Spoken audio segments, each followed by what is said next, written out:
ಈ ಹುಡುಗ ನಾಯಿ ಮರಿ ತರೋದಕ್ಕೆ ಅಂತ ಅಂಗಡಿಗೆ ಹೋಗೋ ಮಾರ್ಗದಲ್ಲಿ ಹುಡುಗರು ಕ್ರಿಕೆಟ್ ಆಡ್ತಾಯಿದ್ರು. ನೋಡ್ದ, ಸರಿ ಹೆಂಗಿದ್ರು ನಾಯಿ ಮರಿ ತಗೊಂಡು ಬರ್ತಾ ಒಂದು ಮ್ಯಾಚ್ ಆಡೋಣ ಅಂದ್ಕೊಂಡು ಅಂಗಡಿ ಅವನ ಹತ್ರ ಹೋಗಿ ಕೇಳ್ದ, ಒಂದು ನಾಯಿ ಮರಿ ಕೊಡಿ ಅಂತ. ಅವನು ಇಷ್ಟ ಇರೋ ನಾಯಿ ಮರಿನ ಕೊಂಡ್ಕೊಂಡ, ಬುಟ್ಟಿಯಲ್ಲಿ ಹಾಕ್ಕೊಂಡ ಮನೆಗೆ ಬರ್ತಾ ಇದ್ದಾನೆ. ಬರೋ ಟೈಮಲ್ಲಿ ಹುಡುಗರೆಲ್ಲ ಕ್ರಿಕೆಟ್ ಆಡ್ತಾಯಿದ್ರು. ಇವನಿಗೊಂದು ಮ್ಯಾಚ್ ಆಡಬೇಕು ಅನ್ನಿಸ್ತು. ಆ ಬುಟ್ಟಿಯಲ್ಲಿ ಇಟ್ಟ, ಕ್ರಿಕೆಟ್ ಆಡ್ದ. ಸ್ವಲ್ಪ ಪಡೆ ಹುಡುಗರು ಇದ್ದಾರಲ್ಲ, ಕಿತಾಪತಿ ಮಾಡೋರು, ಈ ನಾಯಿ ಮರಿನ ತೆಗೆದುಬಿಟ್ಟು ಒಂದು ಹಂದಿ ಮರಿನ ಅದ್ರ ಒಳಗಡೆ ಇಟ್ಟರು. ಮನೆಗೆ ಹೋದ, ಕ್ರಿಕೆಟ್ ಆಡಿ ಬುಟ್ಟಿ ತಗೊಂಡು ಮನೆಗೆ ಹೋದ.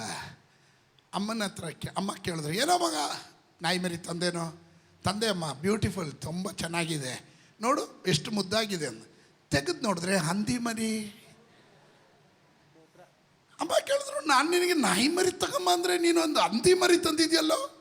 ಇಲ್ಲಮ್ಮ, ನಾಯಿ ಮರಿನೇ, ನೋಡು ಸರಿಯಾಗಿ ಅಂತ. ಇವನು ಹೋಗಿ ನೋಡ್ದ, ಹಂದಿ ಮರಿ ಹೌದಲ್ವಾ, ಅಂಗಡಿಯವನು ಮೋಸ ಮಾಡಿದ್ದಾನಮ್ಮ, ತೋರಿಸಿದ್ದು ನಾಯಿ ಮರಿ, ಕೊಟ್ಟಿರೋದು ಹಂದಿ ಮರಿ.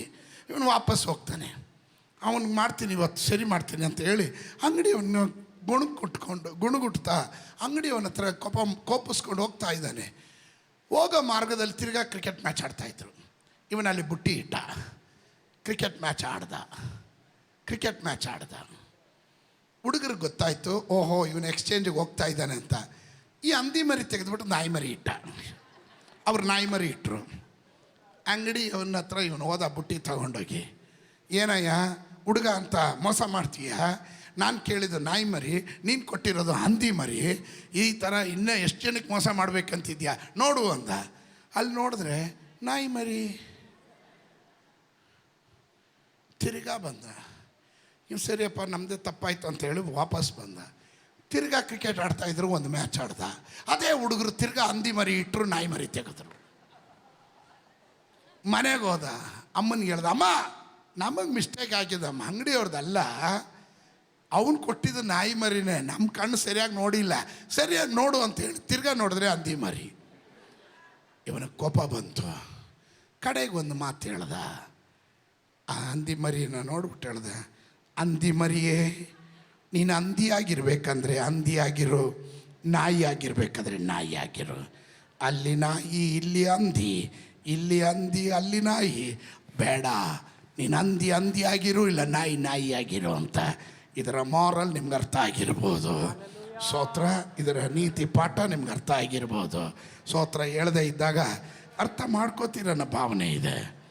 Hallelujah, hallelujah. ಕೆಲವರು ಎಷ್ಟು ಬದಲಾವಣೆ ಆಗ್ತಾರೆ ಗೊತ್ತಾ? ಪಕ್ಕ ಬದಲಾವಣೆ, ಟಕ್ಕಂತ ಚೇಂಜ್ ಆಗ್ಬಿಡ್ತಾರೆ. ಆಮೇಲೆ ನಾಟಕ ಕಂಪ್ನಿಯಲ್ಲಿ ಏನಾದರೂ ಸೇರ್ಕೊಂಡಿದ್ರೆ ಇವರಿಗೆ ಅವಾರ್ಡ್ ಸಿಕ್ಕಿರೋದು. ಸ್ತೋತ್ರ.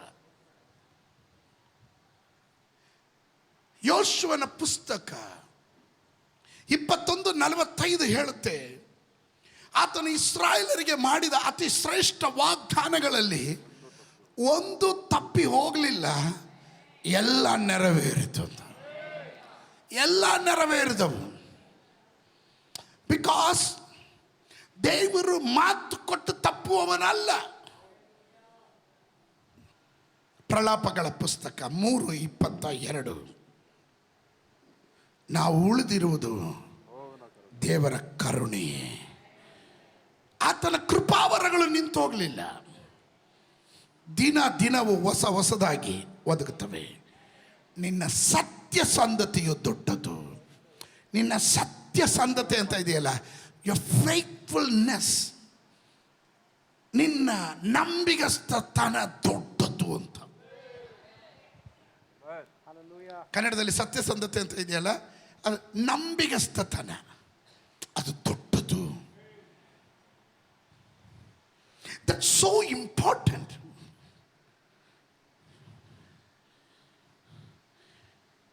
ಅದರ ಅರ್ಥ ಏನು?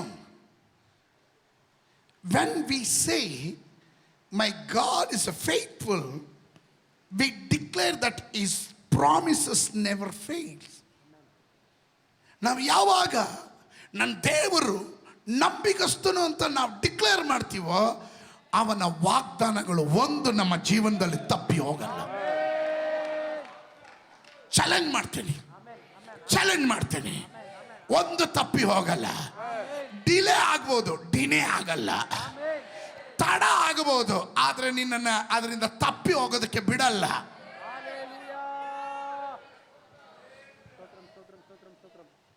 ಮನುಷ್ಯ ಸೋಲ್ಬಹುದು. Even when people fail, God's character does not change. ಮನುಷ್ಯ ಸೋತು ಹೋಗಬಹುದು, ಮನುಷ್ಯ ಬಲಹೀನನಾಗಬಹುದು, ಮನುಷ್ಯರು ಹೇಳಿದ ಮಾತಿಂದ ತಪ್ಪಿ ಹೋಗಬಹುದು. ಆದರೆ ದೇವರ ಸ್ವಭಾವದಲ್ಲಿ, ಅವನ ಸ್ವಭಾವದಲ್ಲಿ ಎಂದಿಗೂ ಬದಲಾವಣೆ ಆಗೋದಿಲ್ಲ. Because my God is faithful god. ನನ್ನ ದೇವರು ನಂಬಿಗಸ್ತನಾದ ದೇವರು. ಅದು ಹೇಳುವಾಗ ಏನೋ ಶರೀರದಲ್ಲಿ ಒಂದು ರೋಮಾಂಚನ. 119ನೇ ಕೀರ್ತನೆ 90ನೇ ವಾಕ್ಯ ಹೇಳುತ್ತೆ, your faithfulness endures to all generations. ನಿನ್ನ ಸತ್ಯತೆಯು ತಲತಲಾಂತರಕ್ಕೂ ಇರುವುದು. ನಿನ್ನ ನಂಬಿಗಸ್ತತನ ನಿನ್ನಲ್ಲೇ ಮುಗಿದು ಹೋಗಲ್ಲ. ಅದು ನಿನ್ನ ಮಕ್ಕಳು, ನಿನ್ನ ಮಕ್ಕಳ ಮಕ್ಕಳು, ಮರಿಮಕ್ಕಳು, ಮೊಮ್ಮಕ್ಕಳು, ಮರಿಮಕ್ಕಳು, ಮರಿ ಮಕ್ಕಳು, ತಲಾಂತರಕ್ಕೂ ದೇವರ ನಂಬಿಗಸ್ತತನ. Come on, somebody shout hallelujah. Hallelujah. ಅದಕ್ಕೆ ಪ್ರಿಯರೇ, ದೇವರ ನೀನು ಪ್ರತಿಕೂಲದಲ್ಲಿ ಹಾದು ಹೋದಾಗ, ನಿಂದೆಗಳಲ್ಲಿ ಹಾದು ಹೋದಾಗ, ಕಷ್ಟದಲ್ಲಿ ಹಾದು ಹೋದಾಗ ಕೂಗಿ ಗಟ್ಟಿಯಾಗಿ ಹೇಳು, ನನ್ನ ದೇವರು ನಂಬಿಗಸ್ತನು. The moment when you declare, ನೀನು ಅದನ್ನು ಹೇಳುವಾಗಲೇ ನಿನ್ನ ಜೀವನದಲ್ಲಿ ಬದಲಾವಣೆಗಳು ನಡೆಯುತ್ತೆ. 89ನೇ ಕೀರ್ತನೆ 8ನೇ ವಾಕ್ಯ. ನಿಮಗೇನಾದ್ರೂ ಅರ್ಥ ಆಗ್ತಾ ಇದೆಯಾ? ಸಂತೋಷ ಇದೆಯಾ? 89:8. Your faithfulness also surrounds you. ಸತ್ಯತೆಯಿಂದ ಆವರಿಸಲ್ಪಟ್ಟವನು. ಅಂದರೆ ಇಂಗ್ಲಿಷಲ್ಲಿ ಕೊಟ್ಟಿರೋದು, your faithfulness also surrounded you. Your faithfulness, ದೇವರ ನಂಬಿಗಸ್ತತನ ತನ್ನ ಮಕ್ಕಳ ಸುತ್ತಲೂ ಆವರಿಸಲ್ಪಟ್ಟಿದೆ. ಅದು ನಿನ್ನ ಕುಟುಂಬದ ಮೇಲೆ, ನಿನ್ನ ಮಕ್ಕಳ ಮೇಲೆ, ನಿನ್ನ ಹೆಂಡತಿಯ ಮೇಲೆ, ನಿನ್ನ ಗಂಡನ ಮೇಲೆ, ನಿನ್ನ ಭವಿಷ್ಯದ ಮೇಲೆ, ನಿನ್ನ ಬಿಸ್ನೆಸ್ ಮೇಲೆ, ನಿನ್ನ ಕೆಲಸದ ಸ್ಥಳಗಳಲ್ಲಿ, ಮಿನಿಸ್ಟ್ರಿ ಮೇಲೆ, ಇಟ್ ಈಸ್ ಸರೌಂಡೆಡ್ ಯು. ಇದು ಆವರಿಸಲ್ಪಟ್ಟಿದೆ. ಹಲ್ಲೆಲೂಯಾ. ಆಮೆನ್. ಎಷ್ಟು ಜನರಿಗೆ ಅದು ಅರ್ಥ ಆಯಿತು? People can fail, but God's character will never fail. Amen. Hallelujah. He is a faithful God. ಅವನು ನಂಬಿಗಸ್ತನಾದ ದೇವರು. Amen. ನನಗೆ ಹಂಗೆ ಹೇಳ್ಕೊಂಡು ಹೋದರೆ ಸುಮಾರು ವಾಕ್ಯಗಳು ಹೇಳಬೇಕನ್ನಿಸುತ್ತೆ. ಅಂದರೆ ನಂಬಿಗಸ್ತನಂದರೆ ಒಂದು ಕಾರ್ಯ ಏನಾದರೂ ದೇವ್ರ ಕೈಗೆ ಒಪ್ಪಿಸಿದ್ರೆ ಸುರಕ್ಷಿತವಾಗಿ ಕಾಪಾಡುವ ದೇವರು. ನಿನ್ನ ಕುಟುಂಬವನ್ನು ದೇವರ ಕೈ ಕೊಟ್ಟರೆ ಅದನ್ನು ಸುರಕ್ಷಿತವಾಗಿ ಕಾಪಾಡುವ ದೇವರು. ನಿನ್ನ ಮಕ್ಕಳನ್ನು ದೇವರ ಕೈ ಕೊಟ್ಟರೆ ಅದನ್ನು ಸುರಕ್ಷಿತವಾಗಿ ಕಾಪಾಡುವ ದೇವರು. ನಿನ್ನ ಬಿಸ್ನೆಸ್ಸನ್ನು ದೇವರ ಕೈ ಕೊಟ್ಟರೆ ಅದನ್ನು ಸುರಕ್ಷಿತವಾಗಿ ಕಾಪಾಡುವ. Hello, come on, somebody shout hallelujah. ಗಟ್ಟಿಯಾಗಿ ಒಂದು hallelujah ಹೇಳ್ರಿ. Amen. I am talking about the generation ಒಂದು ತಲೆಮಾರಿನ ಕುರಿತು ನಾನು ಮಾತನಾಡ್ತಾ ಇದ್ದೇನೆ. ದೇವರು ಅಲ್ಲಲ್ಲಿ ಅವರ ಕುರಿತು ನಾಚಿಕೆ ಪಡದೇ ಇರುವ ಒಂದು ತಲೆಮಾರು. ಕಾರಣ ಯಾವ ಸಂದರ್ಭದಲ್ಲೂ, ಯಾವ ಸನ್ನಿವೇಶದಲ್ಲೂ, ಎಂಥ ಪರಿಸ್ಥಿತಿಯಲ್ಲೂ ಅವರು ಹೇಳ್ತಾರೆ, ನನ್ನ ದೇವರು ನಂಬಿಗಸ್ತನಾದ ದೇವರು ಎಂದು. ಸರಳವಾಗಿ ಮಾತನಾಡುವವರು ಯಾರಾದ್ರೂ ಇದ್ದೀರಾ ಇದರ ಒಳಗಡೆ? ಅದರ ಅರ್ಥ ನನ್ನ ಪ್ರಾಣ, ನನ್ನ ಕುಟುಂಬ, ನನ್ನ ಮಕ್ಕಳು, ಅವರ ಭವಿಷ್ಯ ನಾನು ಆತನ ಕೈಯಲ್ಲಿ ಒಪ್ಪಿಸಿದೆ. ಯಾವುದೇ ದೋಷವಿಲ್ಲದೆ ಕಾಪಾಡಿದ ದೇವರು ನಂಬಿಗಸ್ತನು.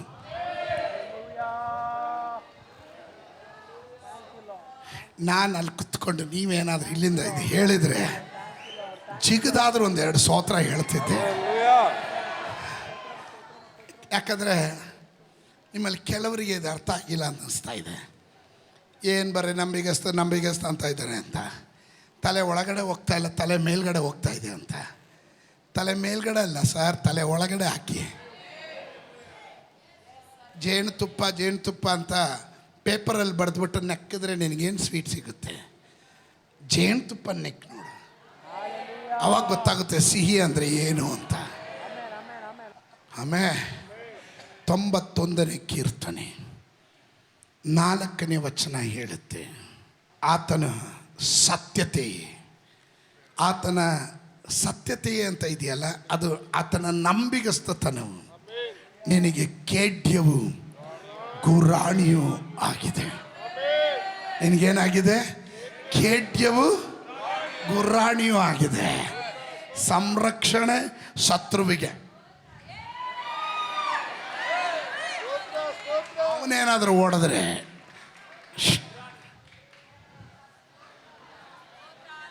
ಅರ್ಥ ಆಗ್ತಾ ಇದೆಯಾ?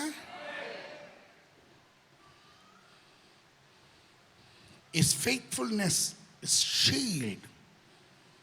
It's a shield and buckler. ಅದರಿಂದಲೇ ನಾನು ಹೇಳಿದೆ, ದೇವರು ನಂಬಿಗಸ್ತನು. ನಾನೊಂದು ಸೀಕ್ರೆಟ್ ನಿಮ್ಗೆ ಹೇಳಲಿಕ್ಕೆ ಬಯಸ್ತೀನಿ. ಇವತ್ತು ರವಿ ಪಾಸ್ಟ್ರು ಏನಾದರೂ ಆಗಿದ್ದರೆ, ನನ್ನ ಜೀವನದಲ್ಲಿ ಏನಾದರೂ ಆಗಿದ್ದರೆ, ನಾನು ಏನಾದರೂ ಆಗಿದ್ದರೆ, ದೇವರು ನನಗಾಗಿ ಏನಾದರೂ ಮಾಡಿದರೆ, ಅದು ನನ್ನ ಸಾಮರ್ಥ್ಯ ಅಲ್ಲ, ಅದು ದೇವರ ನಂಬಿಗಸ್ತತನ.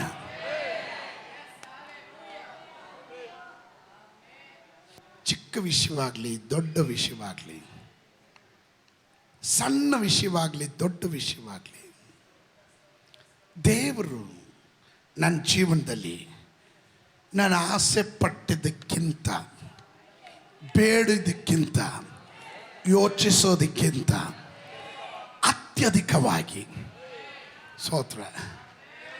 ಆಮೇಲೆ ನಾನು ಪದೇ ಹೇಳೋದ್ರಲ್ಲಿ ನನ್ನ ನಾಚಿಕೆ ಇಲ್ಲ. ಒಂದು ಬ್ರ್ಯಾಂಡೆಡ್ ಶರ್ಟ್ಗೋಸ್ಕರ ಭಾಳ ಆಸೆ ಪಟ್ಟವು ನಾನು. ಒಂದು ಬ್ರ್ಯಾಂಡೆಡ್ ಶರ್ಟ್ಗೋಸ್ಕರ. The time when I was working, Arrow shirt, Arrow 50% offer ಹಾಕಿದ್ರು. 1200 rupees. ಆವಾಗ 1200 ರೂಪಾಯಿ ಶರ್ಟು 600 ರೂಪಾಯಿ ಕೊಡ್ತಾ ಇದ್ದಾರೆ ಅಂತ. ಆವಾಗ ಒಂದು ಶರ್ಟ್ ತೊಗೊಂಡೆ. That is my first branded shirt. Arrow. ವರ್ಷಗಳಿಂದ ಭಾಳ ವರ್ಷಗಳಿಂದ, ಹೆಚ್ಚು ಕಡಿಮೆ 28 ವರ್ಷಗಳ ಹಿಂದೆ.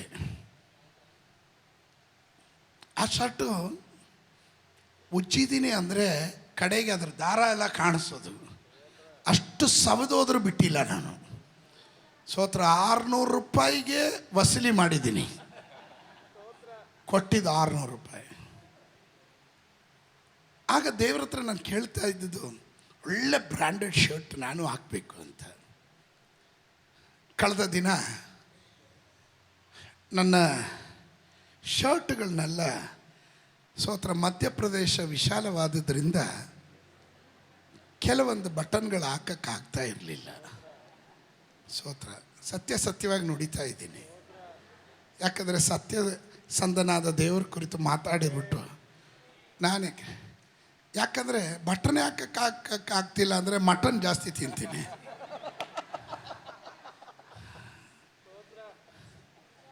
ಸೌತ್ ಆಫ್ರಿಕಾದಲ್ಲಿ ನಾನು ಸೇವೆಗೆ ಹೋದಾಗ ನಾನು ನೋಡಿ ಈ ಬಟನ್ ಹಿಂಗೆ ಹಾಕಲ್ಲ, ಕೋಟಿಗೆ ಬಟನ್ ಹಾಕಲ್ಲ. ಒಬ್ಬ 3 ದಿನದಿಂದ ಒಬ್ಬ ಯವನಸ್ಥ ಕೂಟಕ್ಕೆ ಬಂದು ಅಟೆಂಡ್ ಆದ.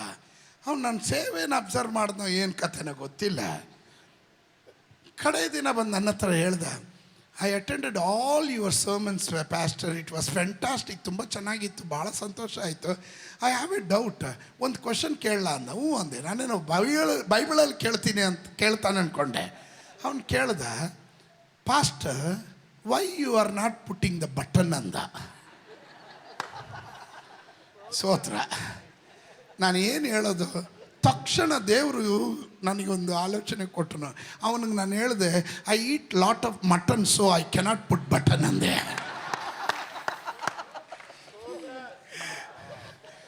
ಎದ್ದು ಬಿದ್ದು ನಗೋಕ್ಕೆ ಆರಂಭ ಮಾಡ್ದ. ಆಮೇಲೆ ನಾನು ಹೇಳೋಕ್ಕೆ ಕಾರಣ, ಒಂದು ಬ್ರ್ಯಾಂಡೆಡ್ ಶರ್ಟ್ಗೋಸ್ಕರ ಆಸೆ ಪಟ್ಟೆ. ಕಳೆದ ದಿನ ಸುಮಾರು ಐ ಥಿಂಕ್ 2 ದಿನ ಏನೋ ತಗೊಂಡೆ. ಏನು ಎಲ್ಲ ಶರ್ಟ್ಗಳು ಹಾಕಿ ನೋಡೋದು, ಹೆಚ್ಚು ಕಡಿಮೆ ಒಂದು 200 ಶರ್ಟಿಗಿಂತ ಅಧಿಕ, ಮೋರ್ ದೆನ್ 200 ಶರ್ಟ್ಸ್, ದೊಡ್ಡ ಬಂಡಲು. ಸೋತ್ರ. ಯಾವುದೆಲ್ಲ ಬಟನ್ ಹಾಕೋಕ್ಕಾಗಲ್ವೋ ಅದನ್ನೆಲ್ಲ ಸಪ್ರೇಟ್ ಮಾಡಿದೆ. ಸೋತ್ರ. ಬೇರೆಯವ್ರಿಗೆ ಕೊಟ್ಬಿಟ್ಟೆ, ಅದೆಲ್ಲ ತೊಗೊಂಡೋಗ್ರಿ ಅಂತ. ಇನ್ನೂ ಒಂದು 200 ಶರ್ಟ್ ಇರ್ಬೋದೇ ನಮ್ಮ ಮನೇಲಿ. ಸೋತ್ರ. ಅದೆಲ್ಲ button ಹಾಕೋಕ್ಕಾಗೋಂಥದ್ದು.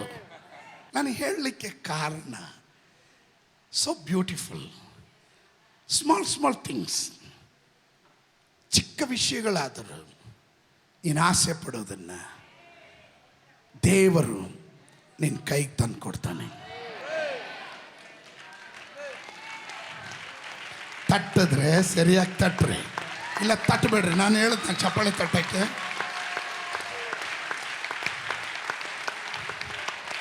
God is a faithful God. Come on, somebody shout, ನನ್ನ ದೇವರು ನಂಬಿಗಸ್ತನು, ನನ್ನ ದೇವರು ನಂಬಿಗಸ್ತನು. ಹಾಲೆಲೂಯಾ. ನಾನು ನಡೆದಿದ್ದಲ್ಲ, ದೇವರು ನಡೆಸಿದ್ದು. ಸಾರಾ ಹೇಳ್ತಾ ಇದ್ದಾಳೆ, ನನಗೆ ಅಬ್ರಾಮನ ಹಾಗೆ ತಿಳುವಳಿಕೆ ಇಲ್ಲ, ನಾನು ಬೈಬಲ್ ಕಾಲೇಜಿಗೆ ಹೋಗಿಲ್ಲ, ಅವನಷ್ಟು ಆಳವಾದ ನಂಬಿಕೆ ನನಗಿಲ್ಲ.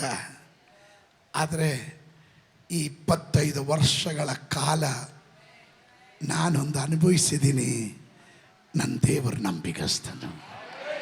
ಇವತ್ತು ಎಷ್ಟು ಜನ ಹೇಳ್ತೀರಾ, ಕರೆದ ದಿನದಿಂದ ಇಲ್ಲಿಯವರೆಗೂ ದೇವರು ನನ್ನನ್ನು ಕಣ್ಮಣಿ ಹಾಗೆ ಕಾಪಾಡಿದನು, ಬೇಟೆಗಾರನ ಬಲೆಯಿಂದ ತಪ್ಪಿಸಿದನು, ನಾಶಕರವಾದ ಗುಂಡಿಯಿಂದ ಮೇಲಕ್ಕೆ ಎತ್ತಿದನು. ಹಲ್ಲೆಲೂಯ. ಹಗಲೊತ್ತಿನಲ್ಲಿ ಮೇಘ ಸ್ತಂಭವಾಗಿ, ರಾತ್ರಿ ಹೊತ್ತಿನಲ್ಲಿ ಅಗ್ನಿ ಸ್ತಂಭವಾಗಿ. ಹಾಲೆಲೂಯ.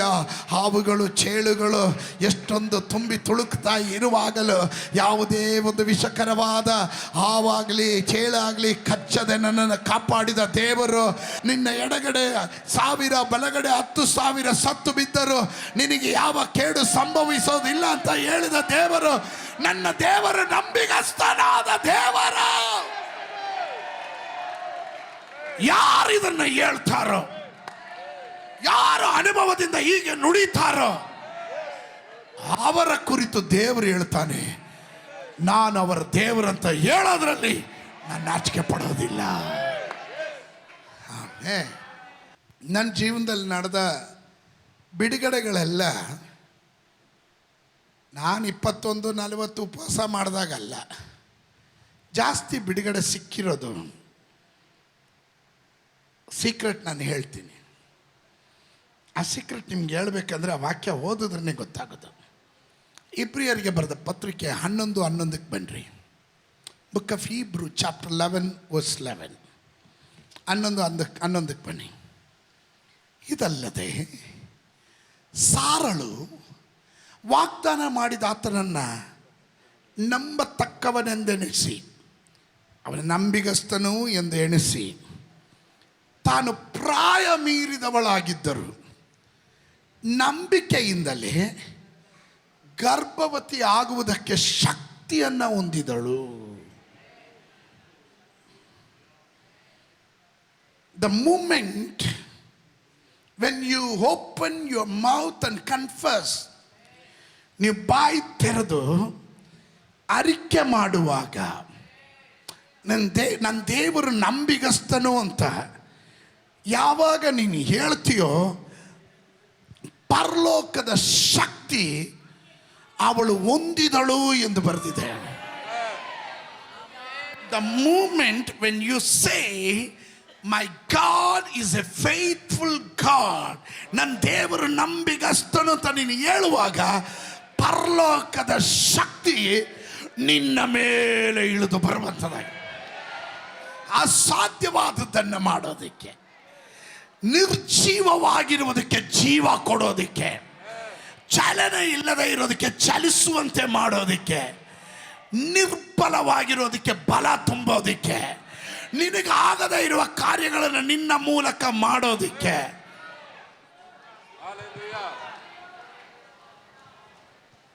ಸ್ತೋತ್ರ ಸ್ತೋತ್ರ ಸ್ತೋತ್ರ ಸ್ತೋತ್ರ. ಆಮೇಲೆ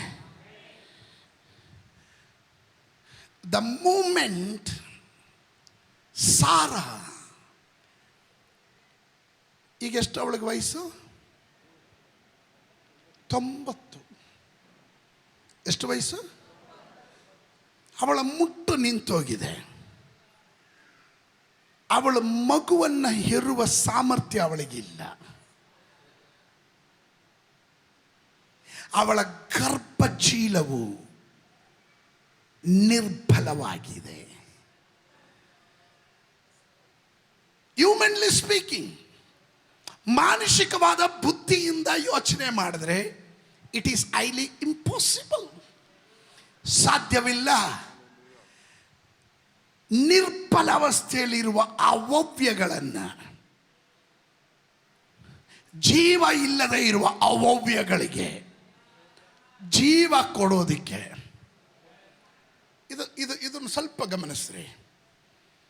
ವಾಗ್ದಾನ ನೆರವೇರಬೇಕು ಅಂದರೆ, ನಿನ್ನ ಮೂಲಕ ವಾಗ್ದಾನ ನೆರವೇರಬೇಕು ಅಂದರೆ ನಿನಗೆ ಪರಲೋಕದ ಶಕ್ತಿಯ ಅವಶ್ಯಕತೆ ಇದೆ.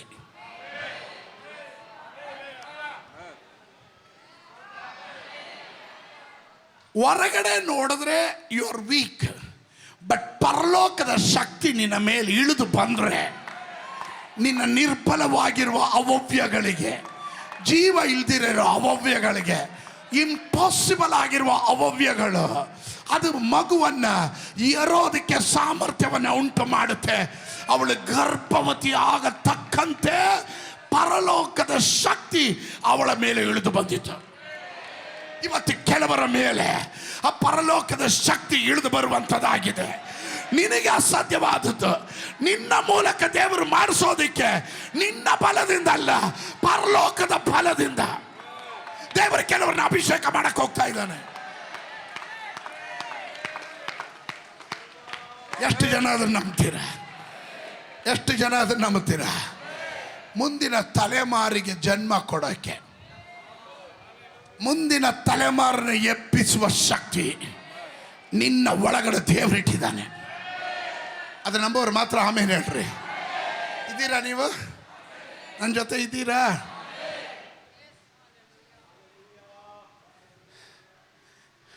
The power from above.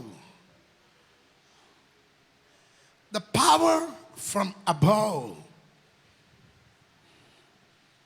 ಯೇಸು ಸ್ವಾಮಿ ಲೋಕವನ್ನು ಬಿಟ್ಟು ಹೋಗಕ್ಕೆ ಮುಂಚೆ ಒಂದು ಮಾತನ್ನು ಹೇಳ್ತಾನೆ. ಲೂಕನು ಬರೆದ ಸುವಾರ್ತೆ 24:49. ಎಸ್. ಇಗೋ, ನನ್ನ ತಂದೆಯು ವಾಗ್ದಾನ ಮಾಡಿದ್ದನ್ನು ನಿಮಗೆ ಕಳುಹಿಸಿಕೊಡುತ್ತೇನೆ. ದೇವರು ಮೇಲಣ ಲೋಕದಿಂದ. ಎಲ್ಲಿಂದ? ಗಟ್ಟಿಯಾಗಿ ಹೇಳ್ರಿ. ಎಲ್ಲಿಂದ? ದೇವರು ಮೇಲನ ಲೋಕದಿಂದ ನಿಮಗೆ ಶಕ್ತಿಯನ್ನು ಒದಗಿಸುವ ತನಕ ನೀವು ಪಟ್ಟಣದಲ್ಲಿ ಕಾದುಕೊಂಡಿರ್ರಿ. ನೀವೇನ್ ಮಾಡ್ರಿ? ಕಾದುಕೊಂಡಿದ್ರು. Is it right? ಆಮೇಲೆ ಈಗ ಸಾರಳ ಮೇಲೆ ಪರಲೋಕದ ಶಕ್ತಿ ಇಳಿದು ಬಂತು. ಪರಲೋಕದ ಶಕ್ತಿ ಇಳಿದು ಬಂತು. ಇವತ್ತು ಕೆಲವರ ಮೇಲೆ ಇಳಿದು ಬಂದಾಗ ನಿನಗೆ ಯಾವುದು ಅಸಾಧ್ಯ, ನಿನ್ನ ಮೂಲಕ ದೇವರ ಆತ್ಮನು ಅದನ್ನು ಮಾಡಿಸ್ತಾನೆ. ಮೇಲನ ಲೋಕದಲ್ಲಿ ಶಕ್ತಿ ದೊರಕವರೆಗೂ ನೀವೇನು ಮಾಡ್ರಿ? ಪಟ್ಟಣದಲ್ಲಿ ಕಾದ್ಕೊಂಡಿದ್ರು. 1ನೇ ಅಧ್ಯಾಯದ 8ನೇ ವಾಕ್ಯ, ಅಪೊಸ್ತಲ ಕೃತ್ಯಗಳು, book of Acts chapter 1 verse 8. ಆದರೆ ಪವಿತ್ರಾತ್ಮ ನಿಮ್ಮ ಮೇಲೆ ಬರಲು, ಪವಿತ್ರಾತ್ಮನು ಎಲ್ಲಿ ಬರಲು? ನಿಮ್ಮ ಮೇಲೆ ಬರಲು. ಆಮೇಲೆ ಅದುವರೆಗೂ ಕಾದಿದ್ದವರು, ವೆಯ್ಟಿಂಗ್ ಪೀರಿಯಡ್ ಇಸ್ ಓವರ್. ಪಕ್ಕದಲ್ಲಿರೋರು ಕೈ ಕೊಟ್ಟು ಹೇಳ್ರಿ, ಇನ್ನ ವೆಯ್ಟಿಂಗ್ ಪೀರಿಯಡ್ ಇಲ್ಲ, ಮುಗೀತು ಅಂತ ಹೇಳ್ರಿ. ಕೈ ಕೊಟ್ಟು ಹೇಳ್ರಿ, ವೆಯ್ಟಿಂಗ್ ಪೀರಿಯಡ್ ಮುಗೀತು, ವೆಯ್ಟಿಂಗ್ ಪೀರಿಯಡ್ ಮುಗೀತು.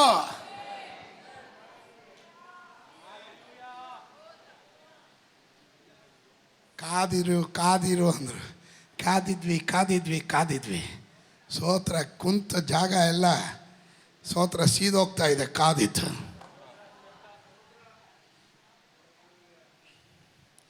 ಮೇಲನ ಲೋಕದಿಂದ ಶಕ್ತಿ ಇಳಿದು ಬಂತು. ಅದುವರೆಗೂ ಭಯಪಟ್ಟಿದ್ದವರು ಯೇಸುವನ್ನು ಶಿಲ್ಪೆಗೆ ಹಾಕಿದಾಗ ದಿಕ್ಕಾಪಾಲಾಗಿ ಓಡೋದೋದು.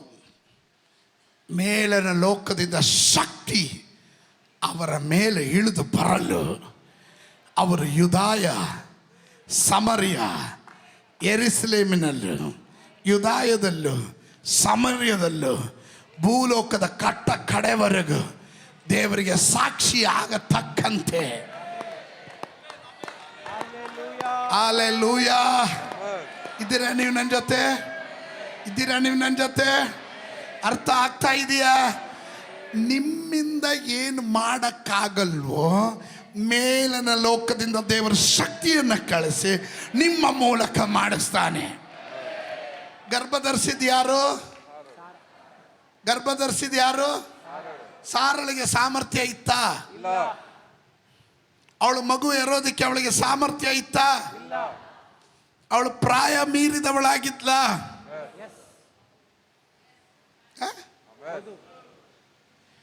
ಶಕ್ತಿಯನ್ನು ಹೊಂದಿದಳು. ಇವತ್ತು ಕೆಲವರು ಸೂಪರ್ ನ್ಯಾಚುರಲ್ ಪವರ್ ಕೆಲವರು ಅನುಭವಿಸ್ಲಿಕ್ಕೆ ಹೋಗ್ತೀರ. ಎಷ್ಟು ಜನ ಹೇಳ್ತೀರ, ಏಯ್ ಕಮಾನ್, ನನ್ನ ಕೈಲಾಗಲ್ಲ, ನನಗೂ ನೋಡಕ್ಕಯ್ಯೋ, ನನ್ನ ಕೈಲ ಇದು ಹೇಳಬೇಡ. ಇವತ್ತು ಹೇಳು, ಯೇಸುವಿನ ನಾಮದಲ್ಲೇ ನನಗೆ ಆ ಸೂಪರ್ ನ್ಯಾಚುರಲ್ ಪವರ್ ನನಗೆ ಬೇಕು, ಆ ಮೇಲಿನ ಲೋಕದ ಶಕ್ತಿ ನನಗೆ ಬೇಕು. The moment.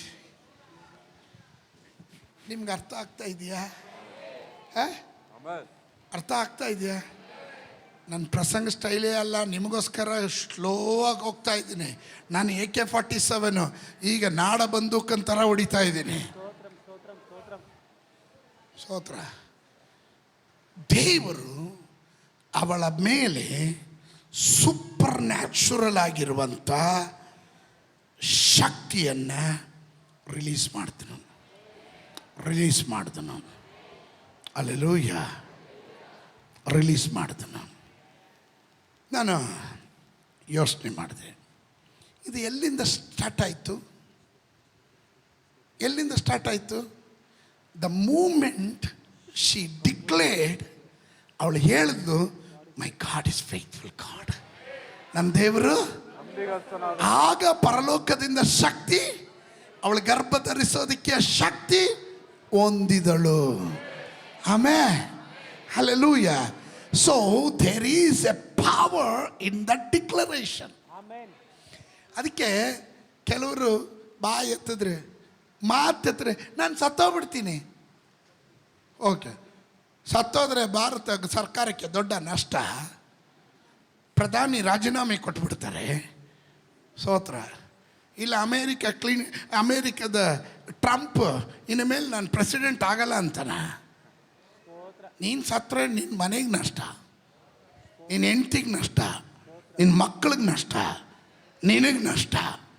ಆಮೇಲೆ ಪಕ್ಕದಲ್ಲಿರೋರು ಕೈ ಕೊಟ್ಟಲ್ರಿ, ಸಾವಿನ ವಿಷಯ ಮಾತಾಡಿದ್ರಿ ಇನ್ನ ಮೇಲೆ ಹೇಳಿ ಗದರಿಸಿ, ಇನ್ಮೇಲೆ ಮಾತಾಡಿದ್ರು ಸೋತ್ರ. I tell you one thing, ಕೆಲವರು ಸುಮ್ಗೆ ಎದುರ್ಸಕ್ಕೆ ಸುಮ್ಗೆ ಹಂಗೆ ಎದುರ್ಸಕ್ಕೆ ಹಂಗನ್ನೆ ಏನೂ ಇಲ್ಲ. ನೀನು ಸುಮ್ಗೆ ಹೇಳಿದೆ, ಆ ಮರಣ ದೂತನು ನಿನ್ನ ನಿಜವಾಗಿ ತಪ್ಕೊತಾನೆ. ನೀನೇನು ಮಾತಾಡ್ತೀಯೋ ಅದನ್ನು ದೇವರು ಮಾಡ್ತಾನೆ ಇಲ್ವಾ?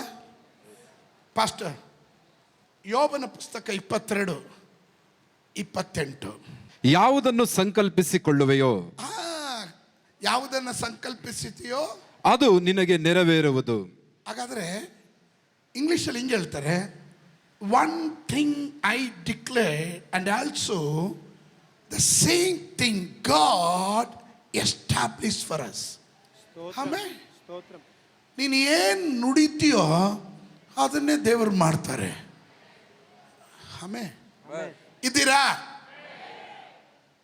ಸಾರಳು ಹೇಳಿದ್ಲು, ನನ್ನ ದೇವರು ನಂಬಿಗಸ್ತನು, ಪರಲೋಕದ ಶಕ್ತಿ ಅವಳ ಮೇಲೆ ಇಳಿತು. ಅವಳಿಗೆ ಅಸಾಧ್ಯವಾದದನ್ನು ಆ ಶಕ್ತಿ ಸಾಧ್ಯ ಮಾಡಿಕೊಡ್ತು. ಆಮೇಲೆ ದ ಮೂಮೆಂಟ್ ಯು ಸೇ ನನಗಾಗಲ್ಲ, ನಾನು ಸತ್ತೋಗ್ತೀನಿ, ನಾನು ನುಡಿಯುವ ಮಾತು ಸುಮ್ಮನೆ ನುಡಿದ್ರೂ ಅದರ ಮೇಲೆ ಸೈತಾನನ ಹೋಲ್ಡ್ ಇರುತ್ತೆ. ಡೋಂಟ್ ಸೇ ನೆಗೆಟಿವ್ ಮಾತಾಡಬೇಡ. Pin drop silent. Fan sound ಮಾತ್ರ ಬರ್ತಾ ಇದೆ. ಯಾಕಂದ್ರೆ ಬಾಯಿ ಎತ್ತಿದ್ರೆ ಸಾಕು, ಬಿಡು ನಾನು ತಾನೇ ನಿನ್ನ ತಲೆನೋವು, ಹೋಗ್ಲಿ ಬಿಡು, ನಾನು ಹೋಗಿ ಸತ್ತೋಗ್ಬಿಡ್ತೀನಿ. ಅವಾಗ ಅಯ್ಯೋ ನಿಂದ ಭಯ ಕಟ್ರಿ, ಬೇಡ ಕಟ್ರಿ ಅಂತ ಹೆಂಡ್ತಿ ಹೇಳೋದು, ಡ್ಯಾಡಿ ಬೇಡಪ್ಪ ಅನ್ನೋದು ಮಗ. ಸೋತ್ರ ಹೆಂಡ್ತಿ ಗಂಡನಿಗೆ ಹೇಳೋದು, ಹಿಂಗೆ ಮಾಡ್ತಾ ಇರ್ರಿ, ನಾನು ನೇಣು ಹಾಕೊಂಡು ಸತ್ತೋಗ್ಬಿಡ್ತೀನಿ. ಸೋತ್ರ ಸತ್ತರೆ ನೇಣು ಹಾಕೊಂಡಾದ್ರೂ ಸಾಯಿ, ಬಾವಿಗೆ ಬಿದ್ದು ಸಾಯಿ, ಹೆಂಗಾದ್ರೂ ಸಾವು ನಿನಗೆ. ಯಾಕ್ರಿ ಇಂಥ ಮಾತುಗಳು ಮಾತಾಡ್ತೀರಾ?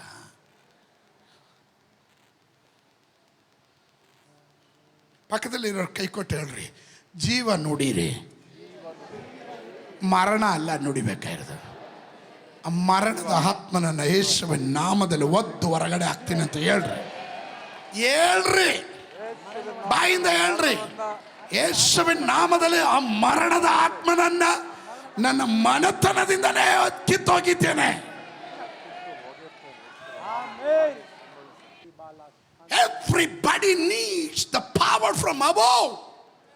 ಮೇಲಿನ ಲೋಕದಿಂದ ಶಕ್ತಿ ಬೇಕು.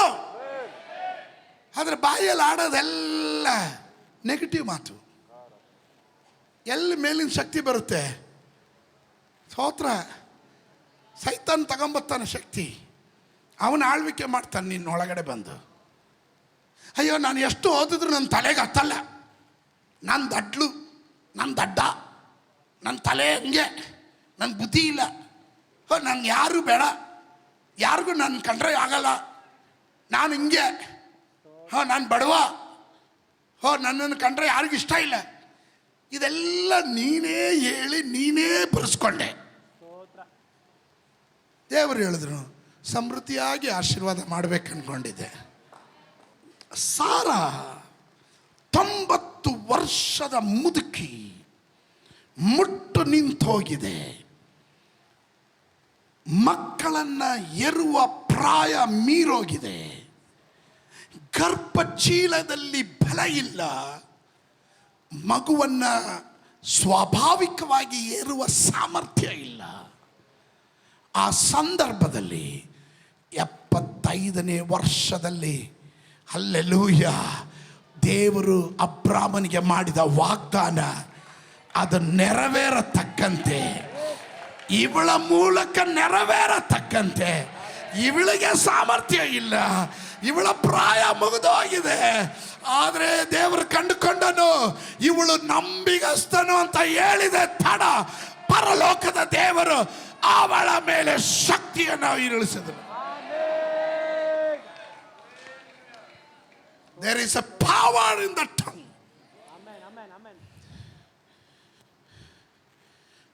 A death and the life is in the tongue.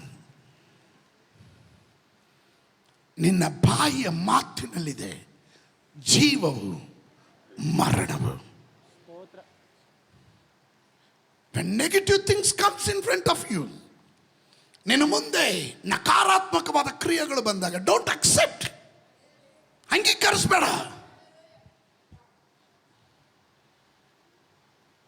Can I tell you one thing? Hezekiah ರಾಜನಿಗೆ ದೇವರ ಆತ್ಮನಿಗೆ ಹೇಳಿದನು, ನಿನ್ನ ಗಂಟು ಮೂಟೆ ಎಲ್ಲ ಕಟ್ಕೋ, ನೀನು ಪ್ಯಾಕ್ ಮಾಡೋ ಟೈಮ್ ಆಯಿತು. ಅಂದರೆ ನಮ್ಮ ಭಾಷೆಯಲ್ಲಿ ಹೇಳಿದ್ರೆ ಹೊಗೆ ಹಾಕೋಣೋ ಟೈಮ್ ಆಯಿತು, ಎಲ್ಲ ಪ್ಯಾಕ್ ಮಾಡ್ಕೋ ಅಂತ. ಸೋತ್ರ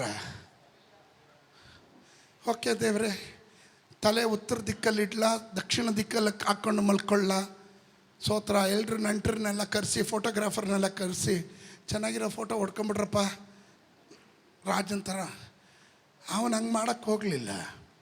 ದ ಮೂಮೆಂಟ್ ಈ ಹರ್ಡ್, ಈ ವೆಂಟ್ ಟು ಗಾಡ್. ಅವನು ಮಾತನಾಡಕ್ಕೆ ಸ್ಟಾರ್ಟ್ ಮಾಡ್ದ. ಅವನು ದೇವ್ರ ಹತ್ರ ಹೇಳ್ದ, ಅವನು ದೇವ್ರನ್ನ ವರ್ಣಿಸ್ದ. He was talking to God. He opened his mouth. ಅವನ ಆಯುಸ್ಸಿಗೆ 15 ವರ್ಷ ದೇವರು ಹೆಚ್ಚಿಗೆ ಮಾಡಿದ. ಚರಿತ್ರೆ ಇರುವಾಗ why cannot you use? Don't believe the doctor's report. ಕಳೆದ ದಿವಸಗಳಲ್ಲಿ ಒಂದು ಪ್ರವಾದಿ ಕಾಲ್ ಮೇಲೆ ಕಾಲ್ ಮಾಡ್ತಾನೆ ಇದ್ರು. I was in the meeting. ನಾನು ಆಮೇಲೆ ಕಾಲ್ ಮಾಡಿದೆ, ನಾನು ಕಾಲ್ ಎತ್ತಲಿಲ್ಲ. ಆಮೇಲೆ ತಿರ್ಗಾ ಅವ್ರು ಕಾಲ್ ಮಾಡಿದಾಗ ನಾನು ತಿರ್ಗಾ ಮೀಟಿಂಗಲ್ಲಿದ್ದೆ. ಹಿಂಗೆ ಕಣ್ಣ ಮುಚ್ಚಾಲೆ ಆಟ ಆದಂಗೆ ಆಡ್ತಾಯಿತ್ತು. ಕಡೆಗೆ ಅವರೊಂದು ವಾಯ್ಸ್ ಮೆಸೇಜ್ ಹಾಕಿದ್ರು, ಪ್ರಾರ್ಥನೆ ಮಾಡ್ತಾಯಿದ್ದೀನಿ, ನಿಮ್ಮ ತಾಯಿಗೋಸ್ಕರ ಭಾಳ ಪ್ರಾರ್ಥನೆ ಮಾಡಬೇಕು. ಬಳ ಬಳ ಬಳ ಬಳ ಡಡ ಡಡ ಹೇಳಿದ್ರು. ಸುಮಾರು ಕಾರ್ಯಗಳು ಹೇಳಿದ್ರು. ನಾನು ಹೇಳಲ್ಲ ಅದಲ್ಲ, ಯಾಕಂದರೆ ನಾನು ಅದು ಅಂಗೀಕರಿಸಕ್ಕೆ ಹೋಗಲಿಲ್ಲ. In the name of Jesus I just repute. Correct ಟೈಮ್ಗೆ ನನ್ನ ತಾಯಿ ಹುಷಾರಿಲ್ದರೆ ಡಾಕ್ಟರ್ ರಿಪೋರ್ಟ್ಸು ಅದು ಇದು. ಐ ವಾಸ್ ಮೈಂಡ್ ತುಂಬ ಅಪ್ಸೆಟ್ ಆಗಿತ್ತು. ಕಾರವಾರಕ್ಕೆ ಹೋಗೋಕ್ಕೆ ಮುಂಚೆ I was too much of caring. But one thing keep on saying, ಇದಲ್ಲ ಇದಕ್ಕಿಂತ ತಾತನಂಗೆ ಬಂದ್ರು ನಾನು ಅದನ್ನು ಮೆಟ್ಟಿ ನಿಲ್ತೀನಿ. ನನ್ನ ದೇವರು ನಂಬಿಗಸ್ತಾನೆ, ನನ್ನ ದೇವರು ನಂಬಿಗಸ್ತಾನೆ. ಆಮೇಲೆ ದ ಕಾರವಾರ ಮೀಟಿಂಗ್ ನಾನು ಹೋಗಂಗೆ ಇಲ್ಲ. ನಮ್ಮ ವೈಫ್ ಕ್ಯಾನ್ಸಲ್ ಮಾಡಿದ್ಲು, ಅವಳು ಉಳ್ಕೊಬೇಕಾಯ್ತು, ನಾನು ಹೋಗಲೇಬೇಕಾದ ಪರಿಸ್ಥಿತಿ. ಬಟ್ ಸ್ಟಿಲ್ ಮನಸ್ಸೆಲ್ಲ ಒಂಥರ, ಮತ್ತೆ ಅದನ್ನು ಓವರ್ಕಮ್ ಮಾಡೋದು. ಈಗಲೂ ಹೋರಾಟ ಮಾಡ್ತಾನೆ ಇದ್ದೀನಿ. What ever the doctor report, ನಾನು ಅದರ ಮೇಲೆ ಒಂದು ಡಾಕ್ಟರ್ ಇದ್ದಾನೆ.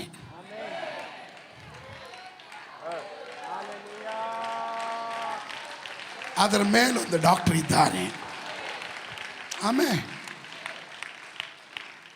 ಹೂ is report you believe? I believe the report of my God. ನನ್ನ ದೇವರ ರಿಪೋರ್ಟನ್ನು ನಾನು ನಂಬ್ತೀನಿ. ನಾಳೆ ಏನಾಗುತ್ತೋ ನನಗೆ ಗೊತ್ತಿಲ್ಲ, ಏನು ಬಂದರೂ ಸರಿ. My God is in control. My God is a faithful God. The moment when I am saying this, ಆಮೇಲೆ ಏನೇನು ಡಾಕ್ಟ್ರ್ ಹೇಳಿದ್ರು ಅಲ್ಲೆಲ್ಲ ಕೆಲವೊಂದು ವ್ಯತ್ಯಾಸಗಳು ಬರಲಿಕ್ಕೆ ಆರಂಭವಾಯಿತು. ಐ ವಾಸ್ ಡಿಕ್ಲೇರಿಂಗ್ ದೀರ್ಘಾಯುಸ್ಸು ಕುಗ್ಗಿ ಕುಗ್ಗಿ ಹೇಳ್ತಾ ಇದ್ದೀನಿ, ಬಲದ ಕುಗ್ಗಿ ಕುಗ್ಗಿ ಹೇಳ್ತಾ ಇದ್ದೀನಿ. ಎವ್ರಿ ಡೇ ಮಾರ್ನಿಂಗು ಈವ್ನಿಂಗ್ ಹೋಗಿ ಅಮ್ಮ ಹತ್ರ ಕೂತ್ಕೊಂಡು ಪ್ರಾರ್ಥನೆ ಮಾಡ್ತೀನಿ, ಇದನ್ನೇ ನುಡಿತೀನಿ. ಅಮ್ಮಗೆ ಹೇಳ್ತೀನಿ, ಆರಾಮಾಗಿರು, ಜಾಯ್ಫುಲ್ ಆಗಿರು ಅಂತ. ಆಮೇಲೆ ಯಾಕೆ ಗೊತ್ತಾ ವಾಟ್ ಎವರ್ ಯು ಸೇ, ನೀನೇನು ನುಡಿತೀಯೋ, ಜೀವವು ಮರಣವು ನಾಲಿಗೆಯ ವಶದಲ್ಲಿದೆ. ವಚನ ಪ್ರಿಯರು ಅದರ ಫಲವನ್ನು ಅನುಭವಿಸ್ತಾರೆ. ಹಲ್ಲೆಲೂಯಾ. ದ ಮೂಮೆಂಟ್ ನೀನು ಯಾವಾಗ ಅದು ನುಡಿತೀಯೋ ಪರಲೋಕದ ಶಕ್ತಿ ಇಳಿಯುತ್ತೆ.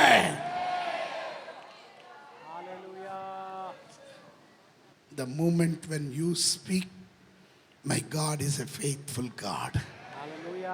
ಆಮೇಲೆ ಆ ತಲೆಮಾರನ್ನ ನೋಡಿ ದೇವರು ಹೇಳ್ತಾನೆ, ನಾನು ಈ ತಲೆಮಾರನ್ನ ಕಂಡು ನಾನು ಅವರ ದೇವರಂತ ಹೇಳೋದ್ರಲ್ಲಿ ನಾನು ನಾಚಿಕೆ ಪಡುವುದಿಲ್ಲ. ನಿನ್ನ ಕುರಿತು ದೇವರು ಏನು ಹೇಳ್ತಾನೆ, ನಿನ್ನ ಕುರಿತು ದೇವರು ಏನು ಹೇಳ್ತಾನೆ. ಹಲ್ಲೆಲೂಯಾ. ಅರ್ಥ ಆದವ್ರು ಮಾತ್ರ ಒಂದು ಆಮೇನ್ ಹೇಳ್ರಿ. ಅರ್ಥ ಆದವ್ರು ಮಾತ್ರ ಒಂದು ಆಮೇನ್ ಹೇಳ್ರಿ. ಎಷ್ಟು ಜನರಿಗೆ ಅರ್ಥ ಆಯಿತು? ಯಾರಿಗೆ ದೇವರು ಏನು ಯೋಗ್ಯತೆ ಇರುವವರನ್ನ ದೇವರು ನಾನು ಅವರ ದೇವರು ಎನ್ನುವುದರಲ್ಲಿ ನಾಚಿಕೆ ಪಡೋದಿಲ್ಲ ಅಂತ ಹೇಳೋದಕ್ಕೆ ಕಾರಣ ಏನು? ಎಂಥ ಪರಿಸ್ಥಿತಿಯಲ್ಲೂ ದೇವರನ್ನ ದೂಷಣೆ ಮಾಡಿದೆ. ಎಂತಿ ಹೇಳಿದಳು ಯೋಬನಿಗೆ, ಈಗಾದರೂ ಈ ದೇವರನ್ನ ತಳ್ಳಿಬಿಡು, ಮೂರ್ಖಳಂತೆ ಮಾತಾಡಬೇಡ, ದೇವರಿಂದ ಒಳ್ಳೆಯದನ್ನು ಮಾತ್ರ ನಿರೀಕ್ಷಿಸಬೇಡ, ಕೆಟ್ಟದಾಗಲಿ ಒಳ್ಳೆಯದಾಗಲಿ ಎರಡು ಸಹಿಸ್ಕೊಬೇಕು. ಅವನ ಬಾಯಿಂದ ಒಂದು ದೋಷದ ಮಾತು ಹೊರಡಲಿಲ್ಲ. ಅವನನ್ನು ಕಂಡಾಗ ದೇವರು ಹೇಳ್ತಾನೆ, ಇವನು ದೇವರು ನಾನು ಎಂಬುದರಲ್ಲಿ ನನಗೆ ನಾಚಿಕೆ ಇಲ್ಲ. ಯಜ್ಞವೇದಿಯ ಮೇಲೆ ಈ ಸಾಕನನ್ನು ಮಲಗಿಸೋದಕ್ಕೆ ಮುಂಚೆ